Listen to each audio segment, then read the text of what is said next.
당신은 어머니에게서 미끄러져 나옵니다. 남아메리카 어딘가에서 다른 신생아들이 당신 위에 쌓이고 어머니는 당신 주위로 3마리를 더 낳습니다. 다른 암컷들도 똑같은 일을 하고 있습니다. 당신의 종은 한꺼번에 출산하도록 진화했습니다. 당신은 이미 다리가 충분히 강해서 몸을 지탱할 수 있는 상태로 몸을 다른 몸들 아래에서 기어 나옵니다. 근처에서 형제 중 하나가 이미 먹이를 받고 있습니다.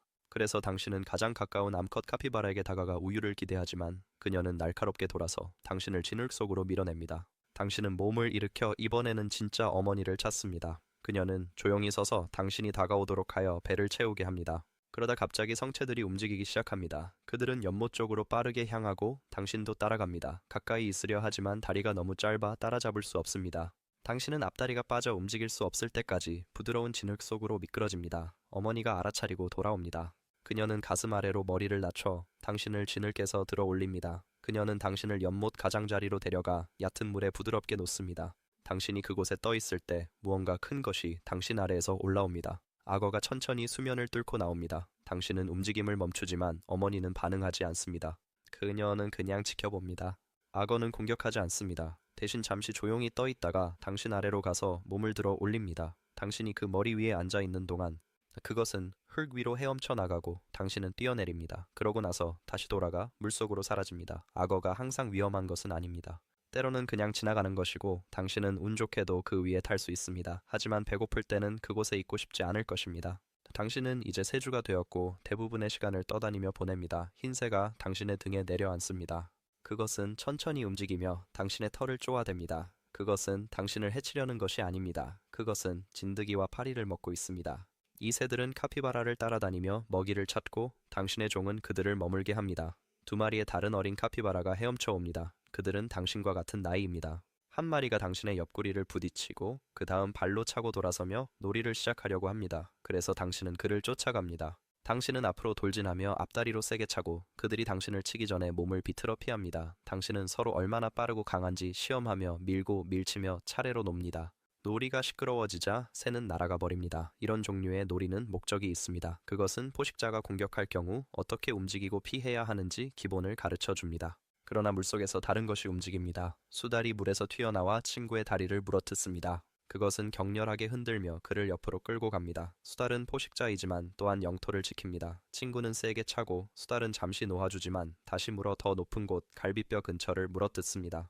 그러고 나서 마침내 충분하다고 느끼자 놓아주고 사라집니다. 당신은 가만히 숨을 참으며 움직이지 않습니다. 지금 움직이면 상황이 더 나빠질 뿐입니다. 친구는 물에서 절뚝거리며 나와 진흙에 자국을 남깁니다. 당신은 그 뒤를 조용히 따라갑니다. 새가 조용히 돌아옵니다. 그는 친구 옆에 내려앉아 그의 털에 묻은 피를 쪼아댑니다. 내일 당신은 새로운 풀을 찾기 위해 그룹을 따라 언덕 위로 갈 것입니다. 하지만 지금은 그냥 누워서 수달이 돌아오지 않기를 바라며 지켜봅니다. 시간이 조금 지나고 당신은 이제 2달이 되었습니다. 연못은 이제 더 작아졌습니다. 가장자리는 갈라지고 주변의 풀은 사라졌습니다. 좋은 식물들은 대부분 사라졌고 진흙 경사를 지나 언덕 위에 한 패치만 남아 있습니다. 당신은 그것을 일찍 발견하고 걷기 시작합니다. 경사는 미끄럽지만 어쨌든 올라갑니다. 그러다 더 큰 청소년이 꼭대기를 막습니다. 그는 당신을 향해 몸을 돌리고 머리를 낮추고 한 발 앞으로 나아갑니다. 그는 나누고 싶지 않지만 당신은 멈추지 않습니다. 당신은 그의 가슴을 밀고 계속 움직입니다. 그는 자리를 지키며 밀어내지만 당신은 더 이상 작지 않습니다. 당신은 진흙에 뒷다리를 박으며 더 세게 밀어붙입니다. 그의 발이 미끄러져 옆으로 비틀거리며 당신이 지나갈 수 있을 만큼의 공간을 만듭니다. 당신은 혼자 패치에 도달합니다. 풀이 신선해서 잠시 뜯어먹고 언덕 아래를 돌아봅니다. 당신은 한번 짹짹거립니다. 다른 이들이 그것을 듣습니다. 몇 분 안에 카피바라들이 당신을 향해 올라옵니다. 그들이 도착하자 당신이 밀어낸 청소년이 당신의 자리에 끼어들려고 합니다. 당신은 그를 향해 몸을 돌리고 발을 고정합니다. 그는 멈춥니다. 그러고 나서 옆으로 이동하여 다른 곳에서 먹습니다. 배가 부른 후 당신은 쪼그리고 앉아 배설합니다. 그리고 나서 머리를 낮추고 그것을 먹습니다. 당신은 성체들이 이것을 하는 것을 본 적이 있습니다. 당신은 이제야 그 이유를 알았습니다. 당신의 장은 아직 완전히 발달하지 않았습니다. 그것은 방금 배출한 박테리아가 필요합니다. 그것이 당신의 위가 자라면서 의존할 단단한 줄기와 뿌리를 분해하는 방법을 배우는 방법입니다. 그날 저녁, 당신의 그룹은 언덕에 자리 잡습니다. 당신은 2마리의 다른 카피바라 옆에 누워 있습니다. 당신이 도전했던 청소년은 가까이 있지만 가까이 오지 않습니다. 그가 내일 다시 시도할지 모르지만 만약 그렇다면 당신은 준비가 되어 있을 것입니다. 당신은 이제 6달이 되었고 연못 가장자리를 따라 걷고 있으며 흙에서 새로 나온 싹을 찾고 있습니다. 물 근처의 대부분의 풀은 사라졌기 때문에 평소보다 더 멀리 방황합니다. 마른 잎에 패치가 서 있기에는 충분히 부드러워 보이므로 앞으로 나아갑니다. 하지만 그렇게 하자마자 땅이 움직이기 시작합니다. 작은 붉은 몸들이 아래에서 쏟아져 나옵니다. 당신은 반초 동안 얼어붙었다가 물기 시작합니다. 그들은 당신의 다리, 배, 목을 덮습니다. 당신은 비명을 지르고 뛰어올라 팔다리를 흔들며 떼어내려고 하지만 소용이 없습니다. 그들의 턱은 꽉 물고 놓지 않습니다. 당신은 곧장 물로 뛰어들어 떼를 끌고 갑니다. 당신은 몸 전체를 물속에 담그고 코로 거품을 불어냅니다. 당신은 한번 숨을 쉬기 위해 올라왔다가 다시 잠수하여 바닥에 지늘게 머리를 문지릅니다. 그것은 도움이 되지만 충분하지 않습니다. 개미들은 여전히 당신의 피부의 부드러운 부분에 매달려 있습니다. 당신은 몸이 경련을 멈출 때까지 물속에 머뭅니다. 그리고 그때 개미들이 마침내 놓아줍니다. 당신이 다시 기어 나왔을 때 연못 건너편에서 움직임이 보입니다. 퀘타이가 같은 입더미를 파고 있습니다. 그의 주둥이는 흙덩어리를 밀어내고 개미와 알로 덮인 흙덩어리를 꺼냅니다. 그리고 그것을 빠르게 먹으며 혀를 튕기고 빠르게 씹습니다. 당신은 여전히 물방울이 떨어지는 상태로 강둑에서 바라봅니다. 퀘타이는 당신이 방금 때로 몰린 것에 신경 쓰지 않습니다. 그저 아침 식사를 원할 뿐입니다. 불개미는 여기에 속하지 않지만 이제는 어디에나 있습니다. 당신 같은 카피바라는 그들과 싸우지 않습니다. 그저 물로 달려가고 물이 충분히 깊기를 바랍니다. 시간이 조금 지나고 당신은 이제 1살이 되었고 더 크고 무거워졌으며 더 이상 아기로 취급받지 않습니다. 여전히 어머니 근처에서 걷지만 그녀는 자주 뒤돌아보지 않습니다. 당신이 짹짹거릴 때 다른 이들은 반응하지 않습니다. 당신은 그들과 함께 먹고 그들과 함께 잠을 잡니다. 하지만 이제 뭔가 다릅니다. 당신은 떠날 만큼 나이가 들었습니다. 어느 날 아침 당신은 그룹을 따르지 않습니다. 당신은 이끼로 덮인 통나무 쪽으로 걸어갑니다. 당신은 해질녘까지 혼자 그곳에서 풀을 뜯고 그 옆에서 잠을 잡니다. 아무도 당신과 함께하지 않고 아무도 찾으러 오지 않습니다. 다음 날 당신은 새로운 것을 형성하려고 시도합니다. 2마리의 청소년을 따라오도록 밀어봅니다. 1마리는 잠시 따라오지만 전고가 되자 그는 사라집니다. 그는 그룹으로 돌아갔습니다. 그래서 당신은 강둑에 서서 다음에 무엇을 해야 할지 확신하지 못합니다. 그날 저녁 당신은 높은 갈대 패치에 주둥이를 문지르며 당신의 향기를 남깁니다. 당신은 얕은 물에서 기다리며 그 자취를 지켜보지만 아무도 나타나지 않습니다. 셋째 날 당신은 더 멀리 하류로 걸어가 다른 그룹을 봅니다. 그들은 많지 않습니다. 몇몇 암컷들이 강둑에 누워있고 2마리의 청소년이 근처에서 풀을 뜯고 있습니다. 1마리의 큰 수컷이 물가 근처에 서서 천천히 씹고 있습니다. 그는 당신의 2배 크기이며 두꺼운 어깨와 반쯤 찢어진 귀를 가지고 있습니다. 그의 모든 부분이 시도하지 말라고 말합니다. 그래서 당신은 하지 않습니다. 당신은 시야에서 벗어나 멈추고 머리를 낮추고 물에 발을 담가 물살이 당신을 그들 옆으로 흘러가게 합니다. 당신은 몸을 돌려 이게 원래 계획이었던 것처럼 풀을 뜯기 시작합니다. 큰 수컷은 한번 머리를 들어 당신을 잠시 바라보다가 다시 씹기 시작합니다. 그는 당신을 쫓아내지 않으므로 당신은 머뭅니다. 당신은 이제 2살이고 새로운 그룹과 함께 산 지 1년이 되었습니다. 당신은 지배적인 수컷 옆에서 걷고 있으며 그가 진흙을 밟고 신선한 풀 패치에서 풀을 뜯기 위해 멈출 때 그의 어깨 바로 뒤에 있습니다. 당신은 머리를 낮추고 먹이를 먹으며 주의를 끌지 않도록 움직임을 작게 유지합니다. 그는 다시 움직이기 시작하고 당신은 생각 없이 그를 따릅니다. 당신은 길에 집중하고 있으며 일종의 베타 수컷입니다. 그러다 수컷이 갑자기 속도를 늦추고 머리를 들어 멈춥니다. 당신이 무슨 일이 일어나고 있는지 이해하기 전에 퓨마가 덤불에서 폭발합니다. 그 발은 흙을 치며 전속력으로 당신 둘을 향해 달려옵니다. 당신은 도망치기에는 너무 가깝습니다. 그것은 뒤처지는 사람을 잡을 것입니다. 그래서 당신은 머리를 낮추고 수컷의 갈비뼈에 부딪혀 당신의 전 체중을 밀어넣습니다. 그는 옆으로 비틀거리며 등을 대고 넘어집니다. 퓨마는 중간에 뛰어들어 그에게 충돌합니다. 그가 일어나기 시작하자마자 그것은 그의 목을 찢어 즉시 무력화시킵니다.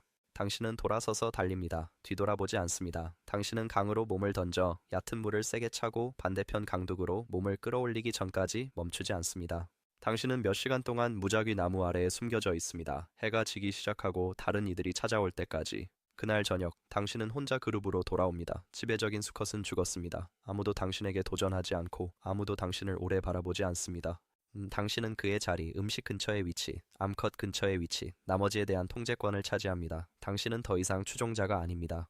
당신은 이제 책임자입니다. 시간이 지나고 당신은 이제 4살이 되었습니다. 강은 다시 말라가고 있지만 바위 사이에 따뜻한 샘이 있어 물이 맑게 유지됩니다.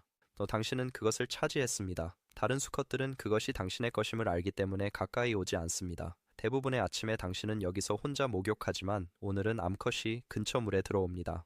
그녀는 당신을 보지 않고 그냥 자리를 잡고 떠 있습니다. 당신은 그 자리에 머물며 모르는 척합니다. 그러고 나서 물에서 나와 털에서 물을 털어내고 그녀 주위를 돌기 시작합니다. 이것이 처음 본 것은 아닙니다. 당신은 나이든 수컷들이 하는 것을 보았습니다. 하지만 그녀는 당신을 무시합니다. 그래서 당신은 본 것처럼 큰 원을 그리며 계속 걷습니다.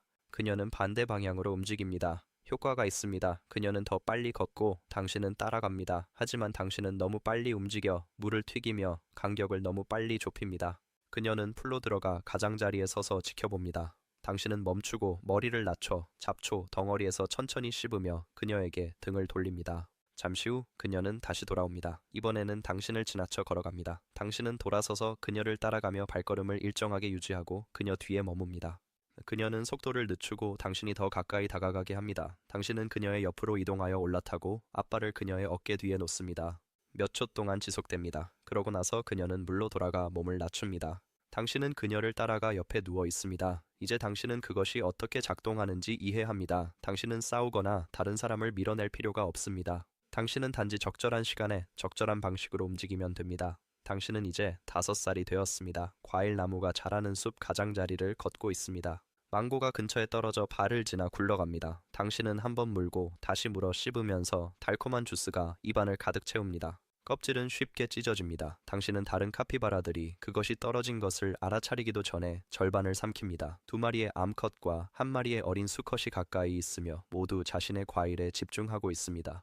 몇 개가 더 당신 주위에 떨어져 가지에 부딪히고 잎에 착지합니다. 그중 하나가 더 멀리 굴러 덤불 속으로 미끄러집니다. 당신은 마지막 한 입을 씹으면서 생각 없이 그것을 따라갑니다. 그러다 무언가가 당신의 다리를 옆으로 잡아당깁니다. 철사가 발목 주위에 단단히 감기며 균형을 잃고 몸이 땅에 부딪힙니다. 당신은 일어나려고 하지만 다리는 고정된 상태로 남아 있습니다. 철사는 너무 강합니다. 당신은 세게 비틀고 차며 흙 속에서 반원을 그리며 몸을 끌지만 느슨해지지 않습니다. 당신은 더 열심히 발버둥치며 덩굴에 이빨을 받고 닻을 숨기는 덤불을 찢습니다. 하지만 아무것도 부서지지 않습니다. 덫은 당신의 다리를 잘못된 각도로 잡고 있으며 더 당길수록 더 깊이 파고듭니다. 철사가 닫힐 때 다른 이들은 이미 사라졌습니다. 그들은 당신을 한 번도 돌아보지 않고 달아났습니다. 당신은 움직임을 멈춥니다. 발목 주위의 피가 흙 속에서 두꺼워집니다. 그러다 파리가 당신의 등에 내려앉아 머뭅니다. 결국 발소리가 나무 사이로 들려옵니다.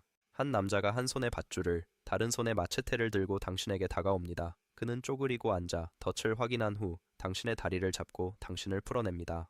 당신은 저항하지 않습니다. 당신은 다음에 일어날 일의 대부분을 깨어있지 않습니다. 그는 당신의 다리를 잡고 기둥에 묶어 어깨에 메고 갑니다. 캠프로 돌아와 작업은 빠르게 진행됩니다. 그는 당신의 몸을 벗기고 가죽을 말리기 위해 펼칩니다. 고기는 따로 놓입니다. 몇 주 후 당신의 일부는 누군가의 허리에 감겨 있습니다. 벨트에 박음질되어 있습니다.